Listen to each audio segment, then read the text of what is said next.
नमस्कार, the press Hindi आप देख रहे हैं और फिर एक नई कहानी के साथ मैं हूं आपके साथ पूर्वी। जैसे ही दिवाली करीब आने लगती है, भारत के लाखों कर्मचारियों की दिलों की धड़कनें तेज हो जाती हैं। चुपचाप ऑफिस में काम करते हुए भी एक ही सवाल हवा में तैरता है, इस बार बोनस कितना मिलेगा। दिवाली का त्योहार सिर्फ रोशनी, मिठाइयों और पटाखों का नहीं होता है। यह वह वक्त होता है जब मेहनत का मीठा फल बोनस के रूप में मिलता है। और यह परंपरा यूं ही नहीं शुरू हुई थी। तो चलिए जानते हैं कि देश में बोनस की शुरुआत कब हुई। कहानी है साल 1940 की, जब भारत में ब्रिटिश शासन था। उस दौर में कर्मचारियों को साल में 52 हफ्तों की तनख्वाह मिलती थी, लेकिन अचानक सरकार ने इसे घटाकर 48 हफ्ते कर दिया। गुस्साए कर्मचारियों ने विरोध किया। उनके हितों की रक्षा और विरोध को शांत करने के लिए सरकार ने दिवाली बोनस देने का ऐलान किया था। यह बोनस न केवल कर्मचारियों को आर्थिक राहत देता था, बल्कि त्योहार के अवसर पर मानसिक संतोष भी देता था। यह सिर्फ पैसा नहीं था, यह एक समझौता था और एक मानवीय कदम। और यही कदम धीरे धीरे एक परंपरा बन गया। स्वतंत्र भारत में भी यह प्रथा जारी रही।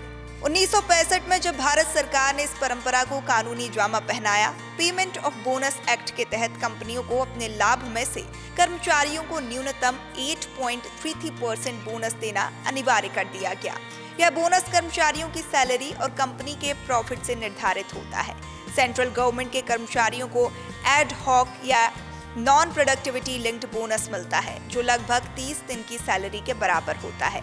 पर असली कहानी तो बोनस मिलने के बाद शुरू होती है। जैसे ही दिवाली से कुछ दिन पहले बोनस का ऐलान होता है, घरों में रौनक छा जाती है। बच्चे नए कपड़े की लिस्ट बनाने लगते हैं, महिलाएं भी शॉपिंग की तैयारी करने लग जाती हैं और पिताजी EMI के बावजूद एक नया मोबाइल खरीदने की हिम्मत कर लेते हैं।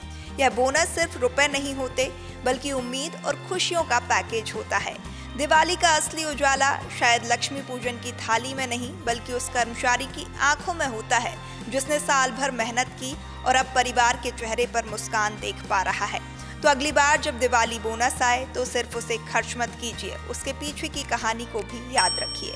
ऐसी विशेष स्टोरीज के लिए द प्रेस हिंदी को जरूर सब्सक्राइब करें।